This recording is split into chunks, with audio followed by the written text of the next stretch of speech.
वो असल में हम क्रिया करते हैं तो क्रिया के बारे में हमारी धारणा ये है कि हम कुछ कर रहे हैं, क्रिया में कुछ हम्म। करना होता है। हम्म। और वो जो करना है वो अवेयरनेस के साथ, पूरी चेतना के साथ कि जब करते हैं तो वो क्रिया है और उससे प्राण की सूक्ष्मता का पता लगने लगता है, प्राण अपने आप अंदर जागृत होने लगता है। ओके। लेकिन जो कल सुबह का सेशन था उसमें जब मैंने गुरु वंदना की उसके तुरंत बाद ही ऐसा हो गया कि अंदर से कुछ कुछ इंस्ट्रक्शंस निकले जिसमें अच्छा। कुछ करना नहीं था, वो सिर्फ एक चिंतन की यात्रा थी ओके। कि चिंतन क्या होता है या मनन क्या ओके। होता है। जी। तो जो हम सोचते हैं ऑर्डिनरीली, जो कुछ सोच रहे हैं, जी। तो वो तो विचार है।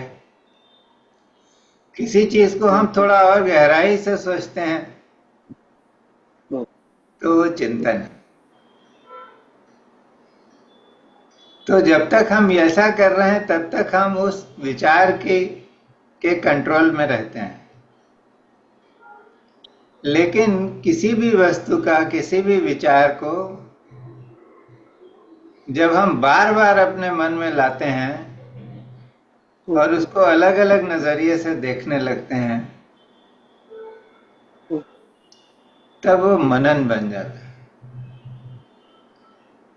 तो उस विचार के पीछे जो सूक्ष्मता है, जो सटिलिटी है, हम उसमें जा सकते हैं। और जब उस सटिलिटी में जाने लगेंगे तो कुछ हमारे अंदर, कुछ जिसको हम कहते हैं रेवलेशन, हम्म।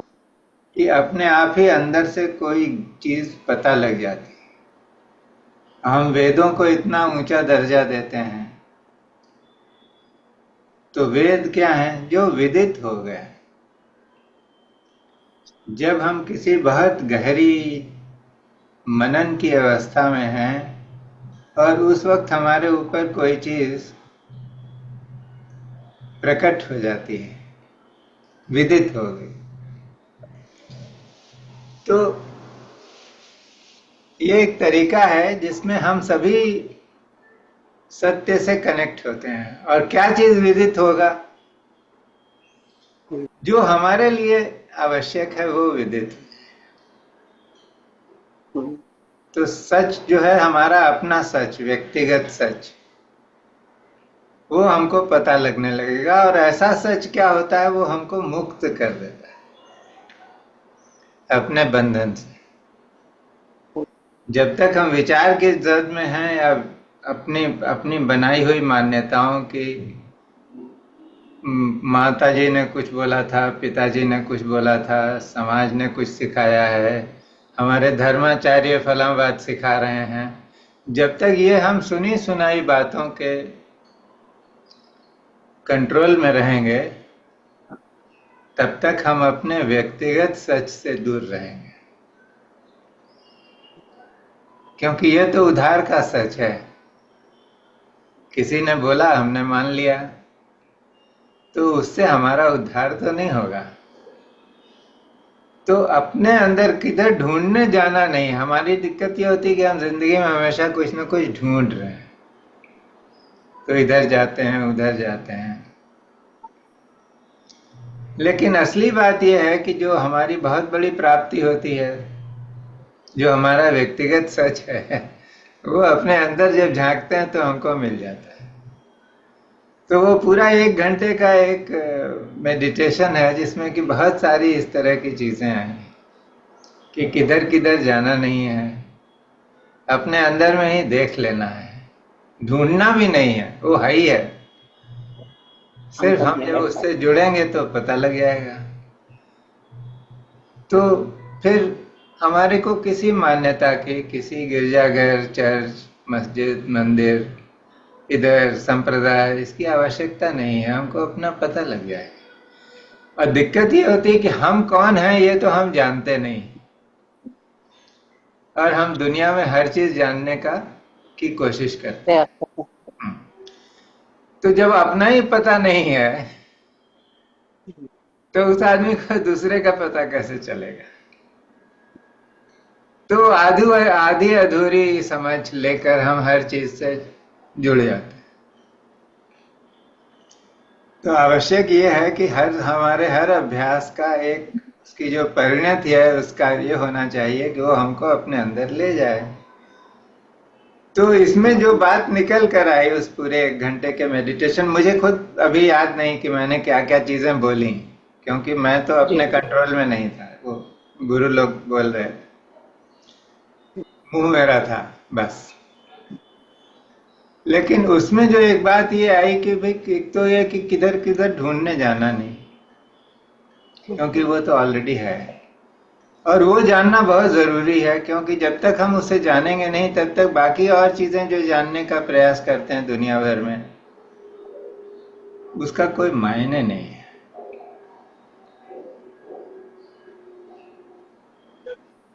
होता यह है कि हम कहीं से शुरू करना पड़ेगा। तो जहां से हम जो जानते हैं, जिस परिवार में पैदा हुए, उधर जो धर्म की मान्यता है, इसे उधर से ही शुरू करेंगे, क्योंकि कहीं से तो पहला कदम कहीं लेना पड़ेगा। लेकिन उस रास्ते में जब उसका अंतिम पड़ाव आएगा तो वहां कुछ भी बचा नहीं रहेगा, हम साथ लेकर नहीं जा सकते। हमें अपने आप को एकदम खाली करना पड़ेगा। तो जब अंदर से खाली हो जाएंगे तो पता लग जाएगा, और फिर और कुछ पकड़ने की इच्छा नहीं रहेगी।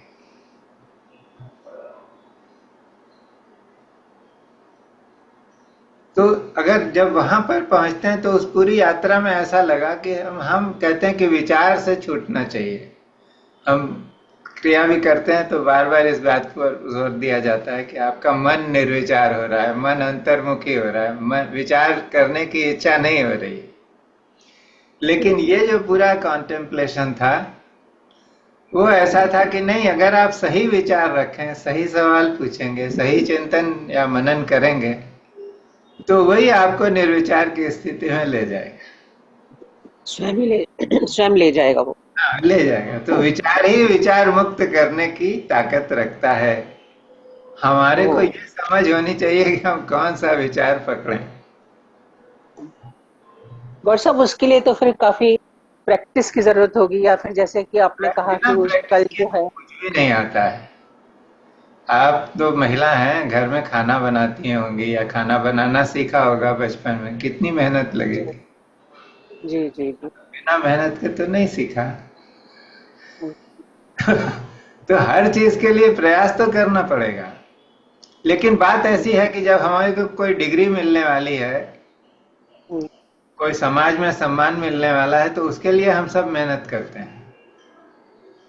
लेकिन अपने आप को पाना ऐसा है कि उसके लिए कोई डिग्री मिलती नहीं, हम्म, उसके लिए कोई कोई पीएचडी नहीं होगा, कोई आपको कुछ मिलने वाला नहीं है। तो इसलिए होता क्या है कि वो हमारी प्रायोरिटी में नहीं होता है। प्रायोरिटी नहीं। हाँ, अभी बात शुरू हो गई है तो मैं थोड़ा इसको, ये बहुत महत्वपूर्ण बात है कि मेरी एक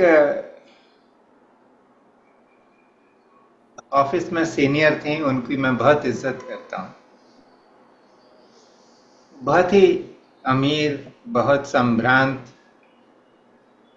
परिवार से आती थी। हमारी नौकरी में उनका बड़ा अच्छा नाम था, और मेरे साथ उनका जो भी इंटरेक्शन हुआ कुछ सालों तक बहुत अच्छा था। और रुपए पैसे से वो लोग बहुत संपन्न थे, पति बहुत अच्छी जॉब में थे। कोविड में पति नहीं रहे।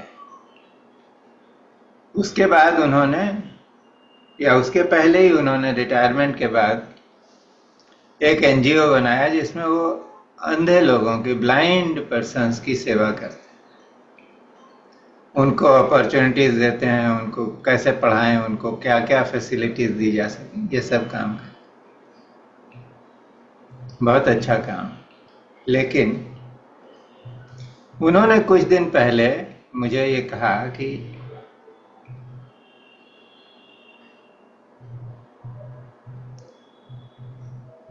मेरी माँ, मैं तो जिस परिवार में पैदा हुई वहाँ पिताजी बहुत बड़े इंजीनियर थे, उनका बड़ा नाम था, बड़ी इज्जत थी,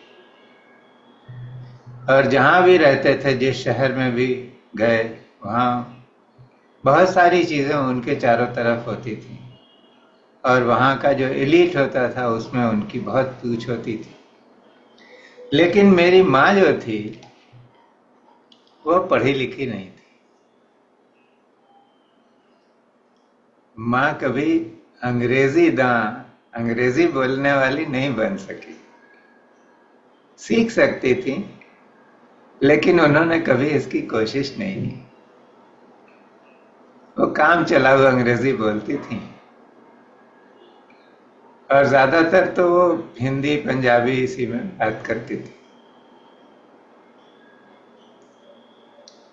तो उन्होंने कहा कि जब मैं बड़ी हो रही थी तो अपनी माँ को लेकर मेरे मन में थोड़ी शर्म थी कि मेरी माँ कुछ सीखना नहीं चाहती, वो पॉलिश नहीं है, वो ऐसे नहीं है, वैसे नहीं है। और उन्होंने कहा कि दूसरी बात ये थी कि मेरी माँ हर छोटे बड़े हर एक के साथ बहुत प्रेम से रहती थी। तो चाहे वो ड्राइवर हो, चाहे वो घर के नौकर हो, चाहे आस पड़ोस में कोई बहुत गरीब फैमिलीज दिख जाएं, वो सबका हाल चाल पूछने लगती थी, उनके बारे में बहुत कंसर्न्ड हो जाती थी, उनके लिए कुछ न कुछ करने लगती थी। और हमें लगता था ये घर का स्टाफ है, बड़ा अमला था, मेरे पिताजी बड़े अफसर थे, बहुत सारे छोटे एम्प्लॉयज आते थे। तो मेरी माँ को ये पता नहीं है कि कैसे लोगों के साथ डिस्टेंस बनाकर रखी जाए, अपनी इज्जत के हिसाब से, अपने स्टेटस के हिसाब से। लेकिन अब मुझे लगता है कि कहीं पर मैंने अपने माँ के साथ बहुत अच्छा एटीट्यूड नहीं रखा। तो मैंने उनको बोला कि हाँ, आपकी माँ जो थी वो पढ़ी नहीं होगी, उनको अंग्रेजी बोलने में इंटरेस्ट नहीं था, लेकिन वो स्पिरिचुअली बहुत इवॉल्व थी। क्योंकि स्पिरिचुअल इवोल्यूशन में क्या होता है कि अपने पराये से बाहर निकलकर हर एक को अपना समझना, ये निशानी है स्पिरिचुअल इवोल्यूशन की। जो आदमी जिसका हृदय बड़ा हो गया, वो हर दुनिया में हर किसी से कनेक्ट कर लेता है, छोटा हो या बड़ा हो, क्योंकि वो छोटा तो देखता नहीं, बड़ा देखता नहीं, वो तो उसके अंदर जो इंसान है, जो दूसरा हृदय है, उसको देखता है। तो आपको जो है वो अपनी माँ को याद करना चाहिए बहुत प्रेम के साथ, उनसे मन में माफ़ी मांग लेनी चाहिए कि मैंने आपको जज किया है, मेरे से गलती हो गई, मुझे क्षमा कर दीजिए। और दूसरा, उनको हमेशा आशीर्वाद देना चाहिए कि आप इतनी अच्छी थी, आप जहाँ भी हैं इस जगत में, इस लोक में या किसी और लोक में, आप सुखी रहें, आपका समय अच्छा है। तो ये बात तो हो गई, कुछ दिन पुरानी बात है ये। अब उन्होंने एक नई समस्या बताई। समस्या क्या बताई?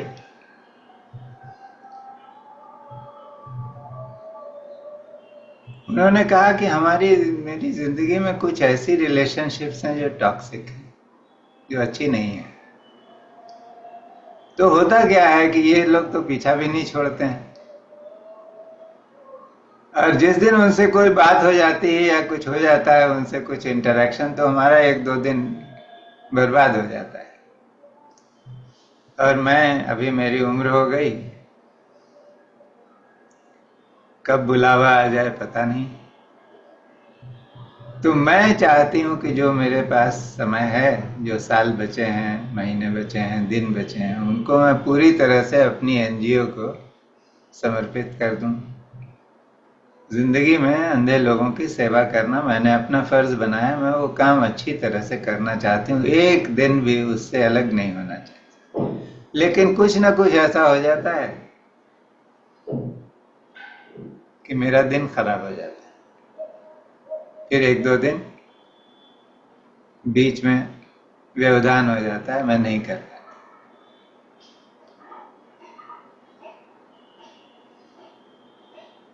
उसके बाद उन्होंने लिखा, जो मुझे मैसेज भेजा था उसमें लिखा कि लेकिन ऐसा है कि अभी तो मेरी उम्र हो गई, तो अब मेरे पास ये पेशेंस नहीं है, ये धैर्य नहीं है कि हम उन लोगों के साथ अपना संबंध सुधारें। तो मेरी कुछ ऐसी इच्छा नहीं है कि मैं ये काम करूं, क्योंकि मेरे पास एक बड़ा काम है, वो अंधे लोगों की सेवा करना। और इसके अलावा उन्होंने ये कहा कि और चूंकि उम्र हो गई है, इसलिए अब मैं अपने ऊपर भी कोई काम नहीं करना चाहती कि मैं अपने को अंदर से बदलूं ताकि संबंध सुधरे। तो अभी मैं क्या करूं?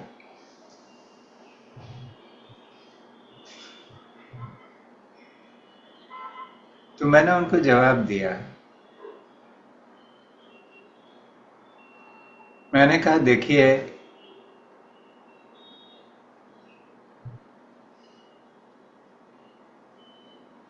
जो संबंध बिगड़े हैं उसके पीछे क्या रहस्य है उसको समझना जरूरी है। जिंदगी में हम सभी बहुत सारे सैकड़ों हजारों जन्मों से होते हुए आए हैं, और उन जन्मों में हमने कुछ बहुत अच्छे संबंध कमाए हैं, क्योंकि बहुत हैप्पी रिलेशनशिप्स थी वो, और कुछ बहुत तकलीफदेह संबंध कमाए हैं। ऐसे संबंध हैं जिसमें बात बिगड़ गई तो उन्होंने हमको कुछ किया और हमने भी उनको कुछ किया। अब इस दुनिया में आ गए, तो यात्रा चल रही है। इस जन्म का हमारा जो संबंध है या इस जन्म की यात्रा है, वो मुगल सराय स्टेशन पर से ज्यादा नहीं है। एक ट्रेन पहले पकड़ी थी, उसने यहाँ छोड़ दिया, और अब यहाँ से दूसरी ट्रेन पकड़ लेंगे। आप सभी को, जो लोग हिंदुस्तान की रेल के बारे में जानते हैं, आपको पता होगा कि पहले मुगल सराय जंक्शन होता था, अभी भी है, वहाँ सिर्फ ट्रेन लोग बदलते थे, क्योंकि वो कोई बहुत प्रोमिनेंट कस्बा नहीं था, कोई शहर ऐसा नहीं था जहाँ वो रहने के लिए लोग जाते हों। लोग सिर्फ ट्रेन पकड़ने, छोड़ने और पकड़ने के लिए ही वहाँ जाते। तो ये जो यात्रा है इस जन्म की, ये तो ऐसे ही मुगल सराय स्टेशन है, कहीं से आए हैं और कहीं जाना है। लेकिन चूंकि पिछले जो हम साथ में लेकर आए हैं उसमें कुछ अच्छी चीजें थीं, तो कुछ संबंध बड़े मधुर हो गए, कुछ चीजें बहुत अच्छी हो गई कि अच्छे परिवार में जन्म हो गया, पढ़ाई अच्छी हो गई, अच्छे संगी साथी मिल गए, समाज में प्रतिष्ठा हो गई, नाम हो गया। तो ये सब चीजें मिल रही हैं, ये सब मिल रही हैं इसी कारण से क्योंकि हमने पहले ये कमाया है। लेकिन हमारा ईगो हमें इस बात का विचार करने नहीं देता कि ये अर्जित कमाई है। ईगो ये कहता है कि तुम इसके लायक हो, इसलिए तुमको ये सब मिला है। और जो चैलेंजेस आ गए, ऐसे संबंध जिसमें कि कुछ ऊंच नीच है, या ऐसी परिस्थितियां जो कि भयावह हैं हमारे लिए, तो उन परिस्थितियों से हम कभी किसी जन्म में भागे थे छोड़ करके, उसका सामना नहीं किया था, तो इस जन्म में वही चीजें बार बार हो रही हैं। तो इसके लिए हम हमेशा ये कहते हैं कि भगवान बहुत निर्दयी है, हमारे साथ ही ऐसा क्यों होता है? क्योंकि हमको पता नहीं है कि हमने ऐसा कुछ किया है जिसके कारण ये जो कुछ हमने ड्रामा रचाया था उस ड्रामे का ही एक दूसरा सीन है इस जीवन में।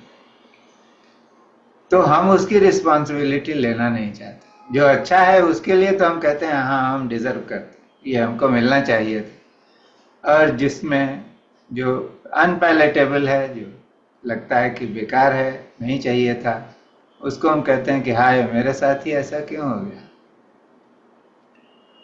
तो असली बात यह है कि जो तकलीफें हैं या जो चैलेंजेस हैं वो सब हमारे को इसीलिए आए हैं, इस बात की संकेत कर रहे हैं कि पूर्व जन्म में क्या चीज सीखना बाकी रह गया था।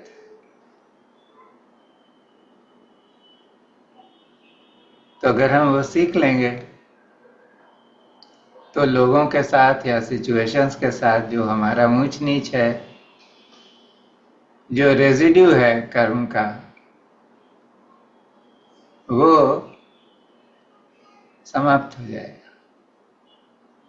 तो जब रेजिड्यू नहीं रहेगा तो वो लोग या वो परिस्थितियां फिर हमारे जीवन में नहीं आएंगी, या आएंगे तो तकलीफ देने के लिए नहीं आएंगे। अब जहां तक बात यह है कि एनजीओ का काम करना है, तो जब हम कोई चीज ऐसी है जिसको हम नकारना चाहते हैं, जिसकी तरफ देखना नहीं चाहते हैं, तो हमारा ईगो जो है बहुत अच्छे बहाने ढूंढ लेता है कि हम तो ये एनजीओ का काम कर रहे हैं, हम ये बड़ा काम कर रहे हैं। तो चूंकि हम बड़ा काम कर रहे हैं तो इसमें ये छोटे लोग आकर के तकलीफ क्यों देते हैं, नहीं देना चाहिए।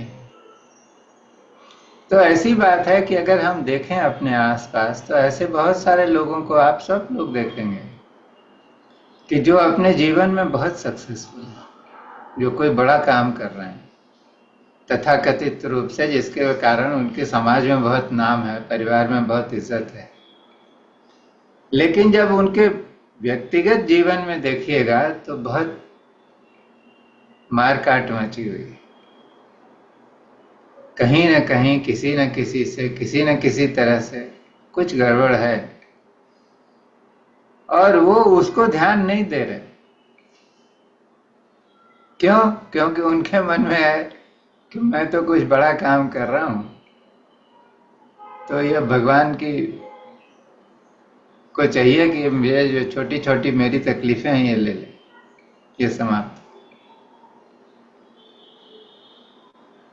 तो अक्सर ये हमारा ईगो ड्रिवन आइडिया है। फिर मैंने उनको ये लिखा कि देखो, जो लोग आपको तकलीफ दे रहे हैं, आप कहते हो आपके पास टाइम नहीं है इसलिए आप उनके साथ बनाना नहीं चाहते। आप कहते हो कि आपके पास टाइम नहीं है इसलिए आप अपने को बदलना नहीं चाहते। तो ये बात तो आपके इवोल्यूशन की है। So if you ignore this, you are putting your own evolution on hold. Because you think you are doing something great.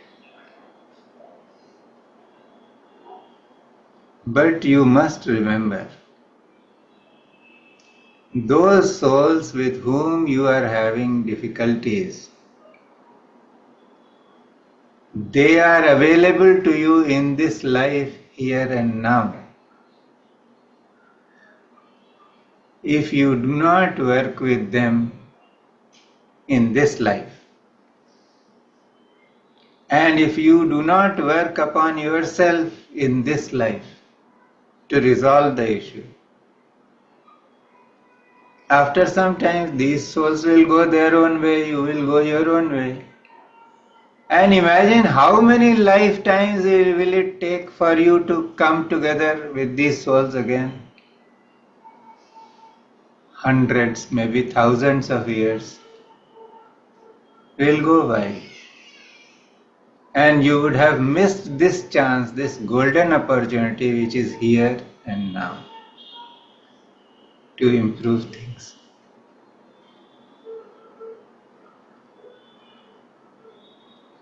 So then I told her that, look, the choice is yours. In your soul journey, you have come across these difficult people because your soul made this intention that through these persons you have to learn some lessons, and therefore you will meet them in this lifetime, and existence made it possible. Now if you run away from them, if you ignore them and you keep this on hold, then God alone knows how many lifetimes you have to wait before this golden opportunity comes again for you. So think about it.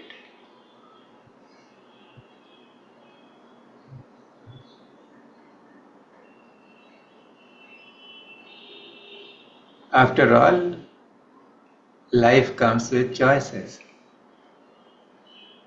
So you have a choice to think that, okay, for me, this NGO business right now is most important.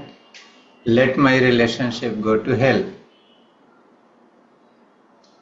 Fair enough. It is a conscious choice, but think about it. Make a conscious choice. Take a responsibility for yourself in this life.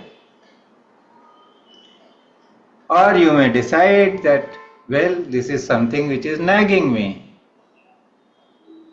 So why should I not work upon myself? And then the thought that I am now too old to learn anything new, this itself is a thought driven by ego. Every day we should be prepared to learn. Because whatever we learn in this life, that is what we will carry with us to the next life. This NGO will not go. The respect and reputation that you have earned in this world will not go. But the teachings that you have imbibed, that will go. So this is a question that each one of us needs to ask. Am I prepared to learn?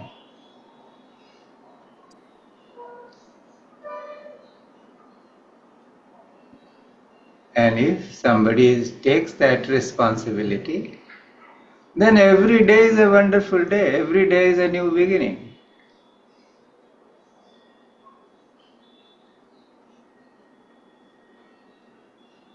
Otherwise, you become famous, you have money, you have appreciation, you have respect, reputation, this, that. But when you go back home or you look within, you find a lot of venom, a lot of unnecessary argument. So when you leave this world, your soul will go chasing those souls who are troubling you in this life.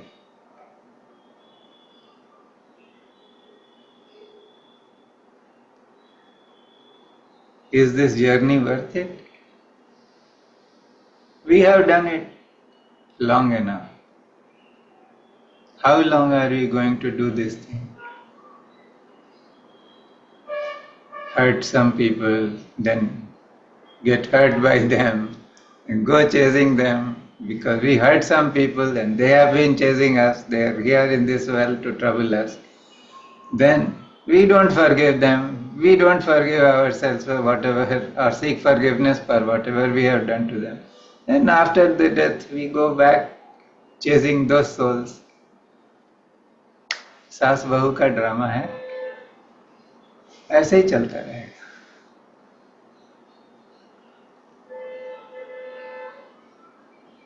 तो असली evolution कहाँ है? असली evolution सजगता और सतर्कता में.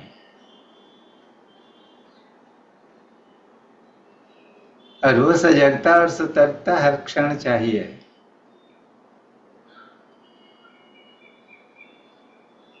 कि हम जो कुछ कर रहे हैं, किसी को देखा भी तो निगाह भी बहुत पावरफुल चीज है। बोलने की आवश्यकता नहीं है, अपनी निगाह से हम किसी के मन में प्रेम जगा सकते हैं और अपनी निगाह से ही हम किसी को घायल कर सकते हैं, इमोशनली वुंड पहुंचा सकते हैं। उपेक्षा में ऐसी ताकत है कि कुछ भी हो सकता है, उसको बर्बाद कर सकते हैं। लेकिन कौन सी निगाह हम रखते हैं, और जो भी निगाह रखते हैं उसके पीछे फिर सतर्कता होनी चाहिए। तो जानबूझकर उसको चुनना चाहिए कि यही अप्रोप्रिएट है, तो इसलिए ये मैं करूंगा और उसकी जिम्मेदारी भी लूंगा। लेकिन बेहोशी में जीते जाना कि हम कुछ भी करते जा रहे हैं, ये तो ठीक नहीं है। इसीलिए कठोपनिषद में यमराज नचिकेता को उपदेश देते हुए कहते हैं कि ईश्वर के पथ पर चलना, ईश्वर प्राप्ति के पथ पर चलना या आत्मज्ञान के पथ पर चलना छुरे की धार पर चलने जैसा है। तो अगर तलवार हो और उसकी धार पर हमको चलना है तो हमें कितना बैलेंस करना पड़ेगा, अपने आप को कितना हल्का रखना पड़ेगा।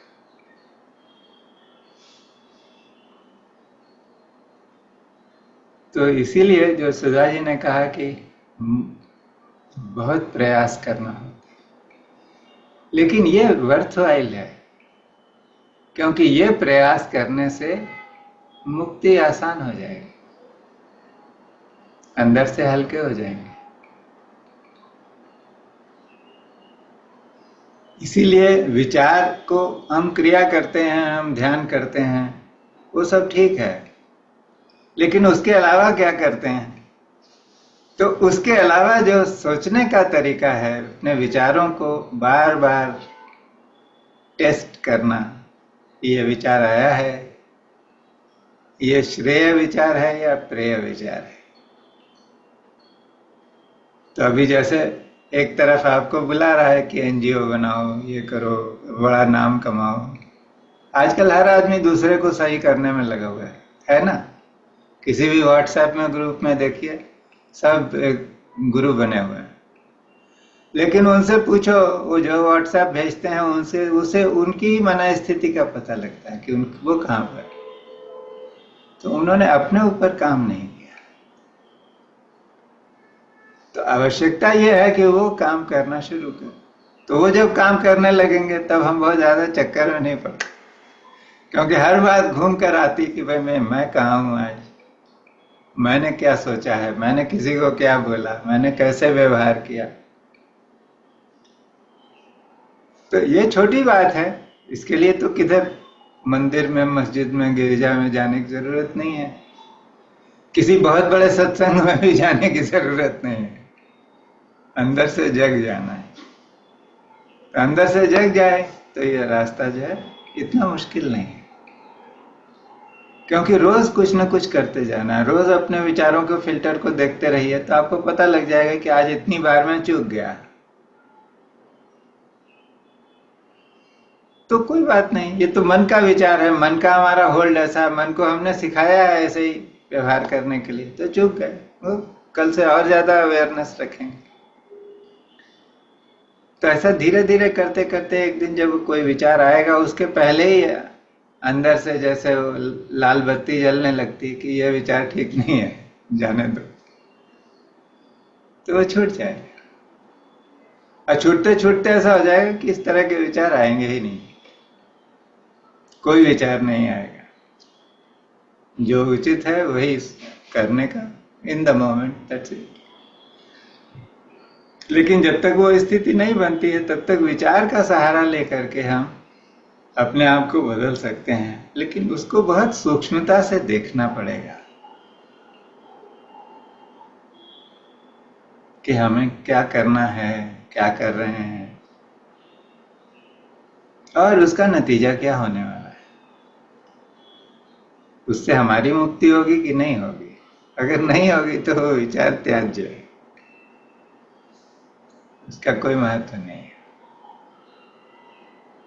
तो ये एक तरह की वैचारिक क्रिया है। क्रिया का मतलब क्या है? कोई भी एक्शन जो कि हम पूरी अवेयरनेस के साथ करते हैं। Any action with full awareness is क्रिया। In the same way, just thinking with full awareness. How will that awareness come?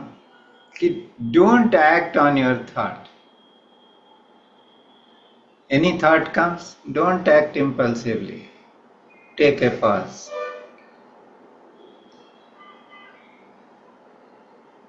And in that pause, you will know whether it is a thought worth pursuing or not.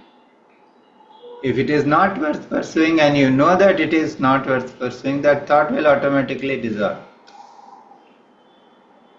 Or if it is a thought worth pursuing, then you will know how to go about it. So with awareness, you take full responsibility for your actions. And it is so easy to learn from mistakes. We all learn from our own mistakes. But those people cannot learn who are either not willing to learn. Like this lady said, I am now old enough. Where is the need to learn anything? So this is the attitude of the ego. Ego says you need not learn, you are so good.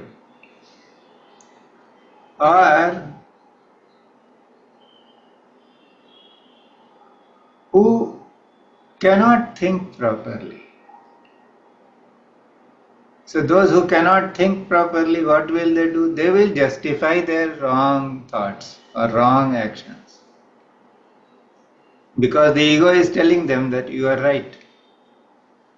So they do not take the pause. They are never examining their thoughts from all angles. They are not examining the results of their actions from all angles. So because they are not doing this, they don't learn.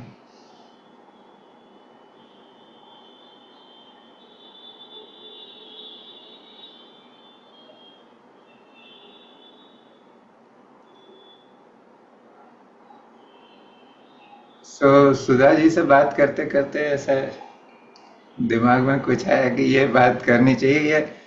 ये आज का अनुभव है, क्योंकि आज ही मैंने उनको जवाब बनाकर भेजा, उनका जवाब नहीं आया। She must be reflecting on the idea, but it's a very, whatever she said, it's an eye opener. This is how we behave so many times.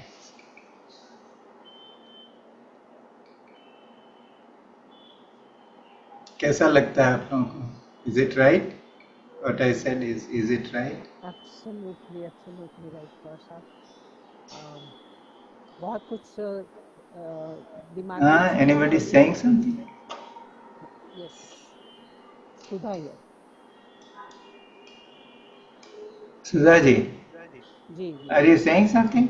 Ji No, your voice is not coming through. Can you hear her? No. Yes, I can hear you, but my voice is not coming. No, you are unmuted. So were you saying something? No. Yeah, If you are not saying something, then it is fine. मैं बोल रही थी, लेकिन शायद मेरी आवाज वहां तक नहीं आ रही है। हाँ, तो आप बोलिए, अब आपकी आवाज आ रही है। ठीक है, मैं यही बोल रही थी कि हमारे लिए भी आई ओपनिंग है। वैसे तो इस पथ पर चलते हैं, लेकिन फिर भी बहुत ज्यादा इंटेंसिटी से एक एक विचार को देखना, सोच समझ पर उस पर कार्य करना, मतलब आज आपने फिर से एक आई ओपनिंग दी है कि यस, बहुत कुछ काम बाकी है अपने ऊपर करना। हाँ, ये इम्पोर्टेंट है, इसलिए कि बहुत सारे, देखिए हम करते हैं बहुत सारी चीजें, but we get involve in this idea that I have done enough.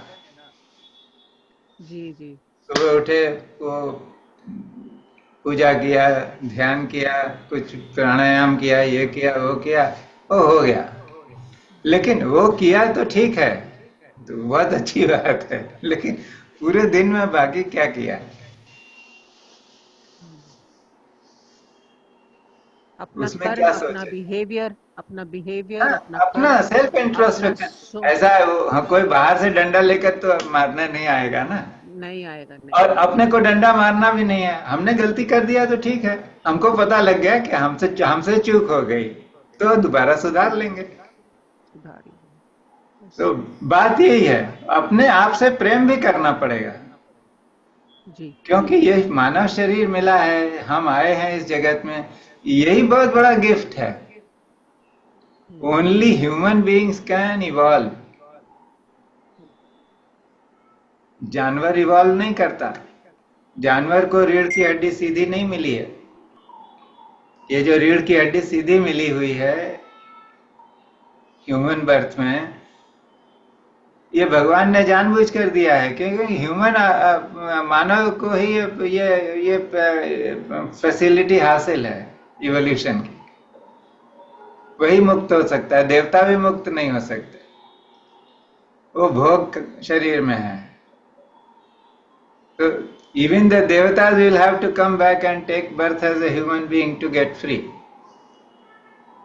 But this freedom is available to us, and how can we become free? Just by becoming aware.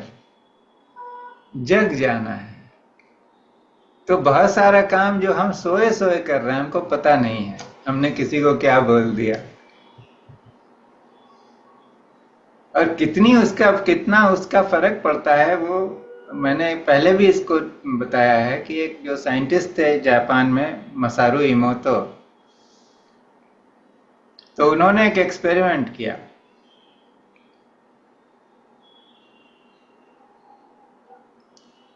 चावल पकाया और कुक्ड राइस के 3 jars बनाए, उसमें थोड़ा थोड़ा पानी भी था, और एक जार पर लिख दिया आई लव यू, दूसरे जार पर लिख दिया आई हेट यू,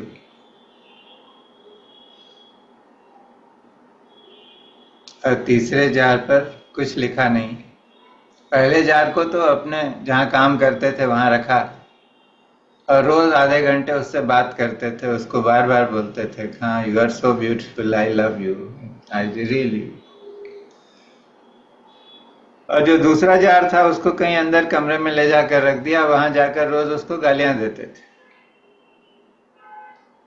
और तीसरे जार को नीचे बेसमेंट में रख दिया, उसको देखने भी नहीं गए। 21 दिन बाद जब वो जार सब साथ लाए गए, तो पहले जार को जब खोला गया जिसको बोलते रहते थे आई लव यू, तो उस जार से उसमें जो चावल थे वो चावल बिल्कुल इंटैक्ट थे, टूटे नहीं थे, एक भी दाना टूटा नहीं था। उनमें फर्मेंटेशन हुआ था बहुत अच्छा, और उसकी बड़ी अच्छी खुशबू पूरे वातावरण में फैलने लगी। दूसरा जार था जिसको वो जाकर बोलते थे I hate you, I hate you, उसके सब दाने काले पड़ गए थे।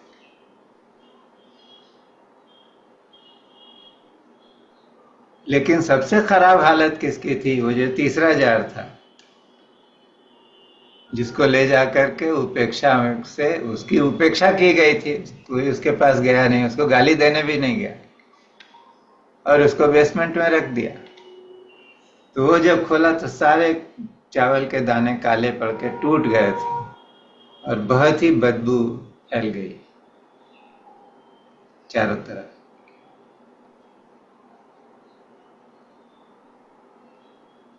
तो वो तो चावल का दाना था।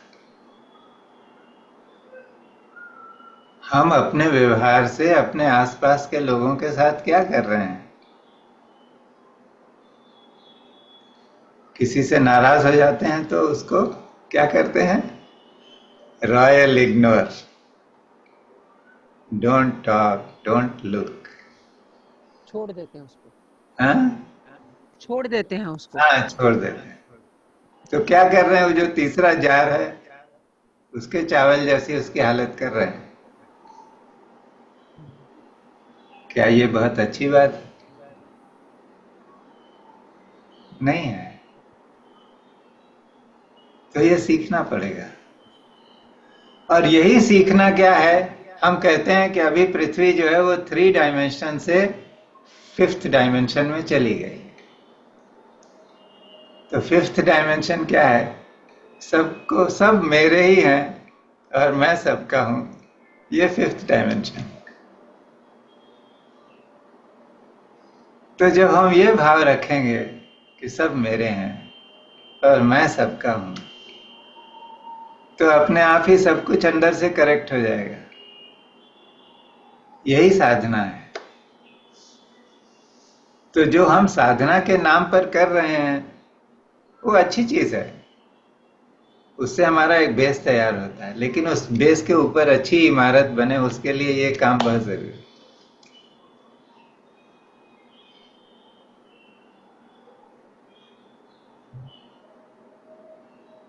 एक जहर की टेस्टिंग होनी थी, पॉइजन। तो उसका ह्यूमंस पर कुछ देखना था, तो पहले हर चीज तो टेस्टिंग में कैसे, खरगोश जानवरों पर होती है, तो जो रैबिट्स थे उनके ऊपर टेस्टिंग थी। तो डिफरेंट बैचेस थे रैबिट्स के, उनको वो जहर दिया जाता था, स्लो पॉइजन। तो उनका जो भी उनके हेल्थ में या उनके जो एट्रीब्यूट्स में डिटेरियरेशन हुआ उसको मॉनिटर कर रहे थे साइंटिस्ट। लेकिन एक बैच था रैबिट्स का ऐसा जिस पर वो असर, उस जहर का उतना असर नहीं हो रहा था जितना दूसरों पर हो रहा। तो साइंटिस्ट को बहुत आश्चर्य हुआ कि ये क्यों नहीं हो रहा है। तो उन्होंने पता किया, तो पता ये लगा कि वो वाला बैच था उसमें जो आदमी था कीपर, वो एनिमल लवर था। तो वो उन खरगोश का बहुत, रैबिट्स का बहुत अच्छा ध्यान रखता था, उनको बहुत प्यार करता था, यहाँ तक कि वो जहर का इंजेक्शन भी जो स्मॉल डोज में देना होता था वो भी देता था। तो उसके पीछे पहले खरगोश को बहुत प्रेम से दुलराता था, उसको सहलाता था, तब देता था। तो चूंकि प्रेम का स्पर्श था, प्रेम की मौजूदगी थी, तो उन खरगोश के ऊपर जहर उतना कारगर नहीं हुआ जितना दूसरे के ऊपर होता था। जहाँ की इनसेंसिटिव कीपर्स थे उनको कुछ मतलब नहीं था, ये जानवरों का बड़ा है, इसमें से निकालो, पहुंच दिया, अंदर रख दिया। This is the difference. ये सारे जो है तथ्य जो है वो सामने हैं। So it is for us to decide how we are going to be, and how we are going to decide we ourselves know. Only thing, we have to develop the capacity to see our thoughts, what kind of thoughts we have.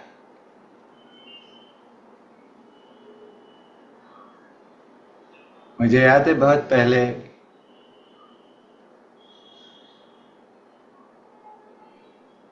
1991 में या 90 में एक आश्रम में कुछ programme हुआ था। तो गुरुमाई जी ने उसमें बाद में बोला, तो उन्होंने कहा कि you have a thought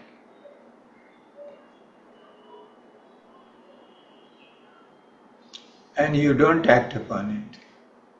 It's a bad thought. It comes. You curse somebody, you do anything in your thought. You don't act upon it. And then you think, oh, the thought has come and gone. She said, no. The thoughts don't die. You have sent a thought, it's a wave of energy, it goes out into the cosmos and it is captured by the cosmos. And because it is being captured by the cosmos is going to send it back to you. So all negative thoughts that you are constantly emitting these are going to come back as disease, as natural disasters, catastrophes, upheavals, earthquakes, tsunamis, and you are responsible for it because you keep having negative thoughts. And when something happens, you blame others. But everybody is responsible for everything that is happening in this universe. So if today people are fighting, if today countries are at each other's throats, if today there are wars, there is disruption in society, we are responsible. And we must take responsibility and transform ourselves. This is something nobody tells you. And only a master will tell you in a very intimate environment.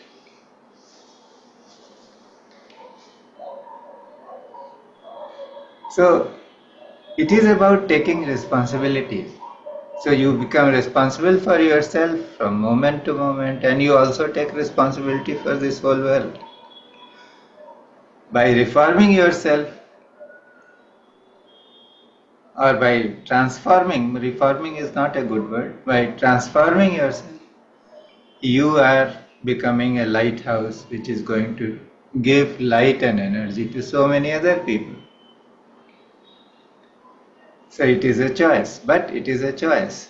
And the choice comes to only one thing. Is the soul ready to learn lessons and transform? Or is the soul still trapped in ego and says, I am right, others are wrong, let them go to hell?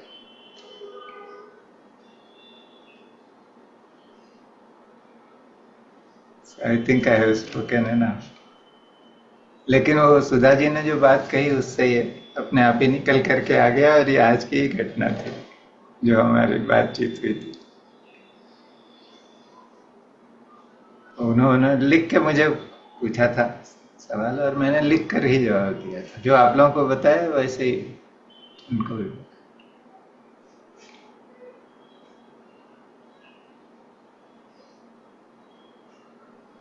बहुत सुंदर uncle वो आप कह रहे थे uncle आप वो कह रहे थे व्यक्तिगत सत्य, पर्सनल ट्रूथ, वो समझ में नहीं आया मुझे। पर्सनल ट्रूथ ऐसा है बेटा, देखो एक ही सत्य है। सत्य क्या है? अगर पूछें कि सत्य क्या है तो क्या जवाब देंगे? Somebody says, what is the truth? Can you define the truth? The simple definition is, a truth is something that doesn't change. You look around this world, everything changes. Everything has a limited shelf life. जैसे बाजार में सामान आता है, दवाई आती है, उसका एक्सपायरी लिखा होता है, इस दिन के बाद वो दवा बेकार हो जाएगी और उसको दे दिया तो जहर हो जाएगा। तो दवा है लेकिन हमेशा के लिए नहीं है, एक्सपायरी डेट के बाद जहर है। You get the point. जब हिंदुस्तान आजाद हुआ तो क्या था? हमारे पास तो पैसा नहीं था, गरीब देश था, तो हमारे जो प्लानर्स थे उन्होंने कहा कि पब्लिक सेक्टर अंडरटेकिंग होनी चाहिए। तो चाहे डैम बनाना है तो पब्लिक सेक्टर अंडरटेकिंग, घड़ी बनाना है तो पब्लिक सेक्टर अंडरटेकिंग, कुछ भी काम करना है, बड़ी मशीनें बनानी है तो Hindustan heavy electricals heavy machinery limited, BHEL, Bharat Heavy. So engineering. So it is like this, that in that time this was relevant. But time passed. So our private sector became more vibrant. And these old institutions of public sector undertakings, they became beset with all kind of corruption. They were not working. They were not earning any profits for the government. So what happened? They had to be discarded.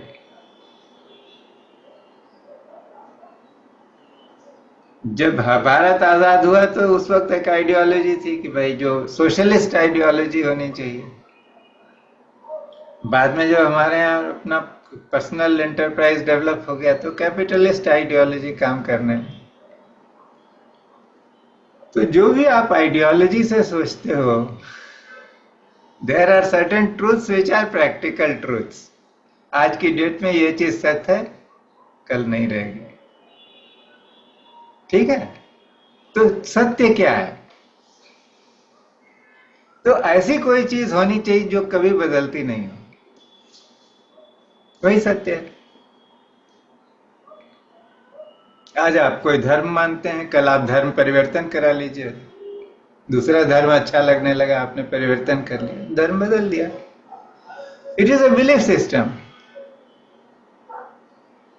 You like something today, you don't like it today, and then you change it, you become something else tomorrow. In this lifetime, you are born in a particular family where you follow a particular religion or a belief system. In another lifetime, the soul goes and gets born into another family where there is another belief system, and you start singing all kind of praise about that belief system. The fact is that this belief system is not yours. You have got it only because you were born in a particular situation. In the next lifetime, if you are born in another belief system, that is also not yours, it is borrowed. Is it going to give you freedom? No. So what will give you freedom? The truth is that which is going to make you free. So what will give you freedom? Knowledge of your own self. अपने अंदर झांक कर देखो, जो बच्चा पैदा हुआ घर में, तो अमोल नाम रखे जाने से पहले भी तो वो था जीव। तो अमोल है ऐसा तो नहीं है, अमोल से कुछ बड़ा है।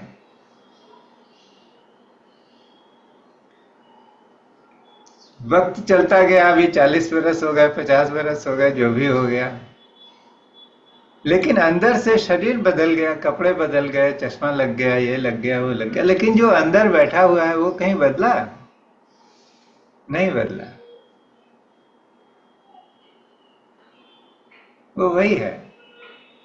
तो वो कौन है उसको जानना, वही सत्य है। So why I call it a personal truth? Because when you know it, yes, you know yourself. So it is a personal truth. You alone can know it.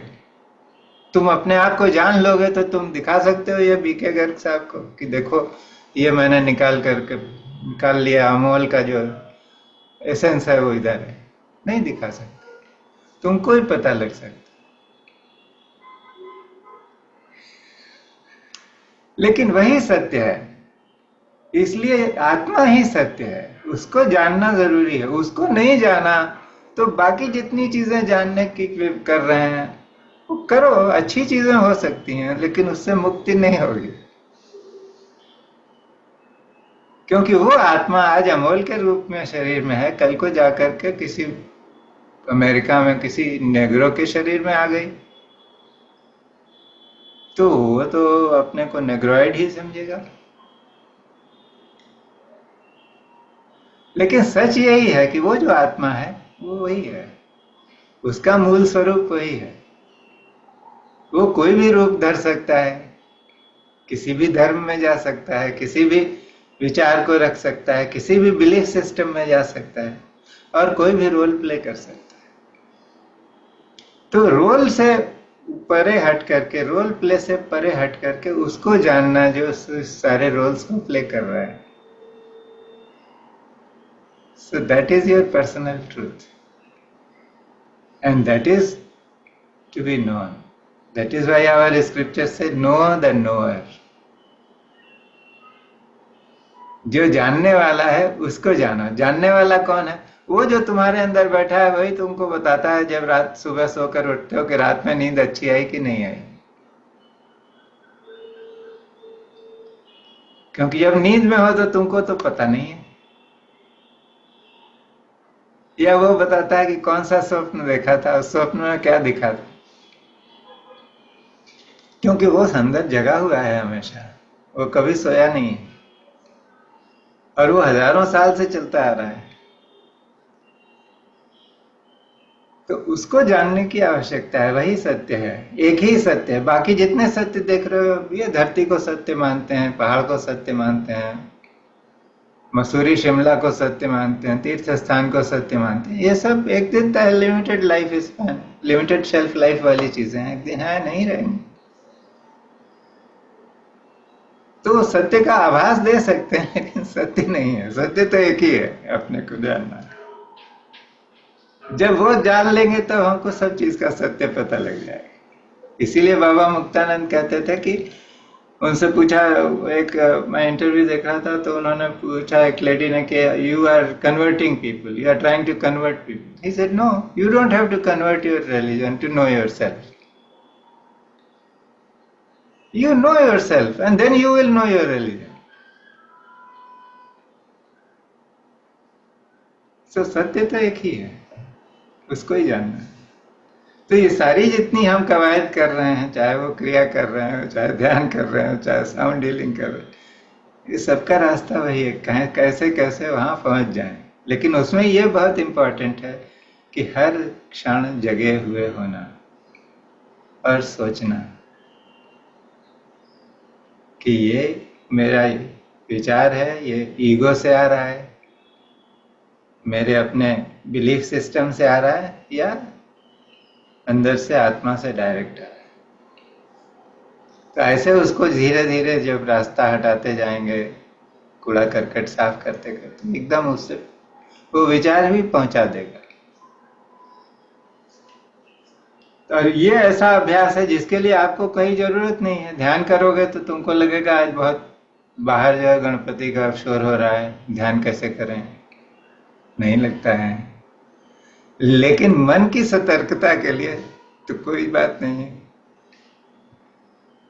You do not need anything.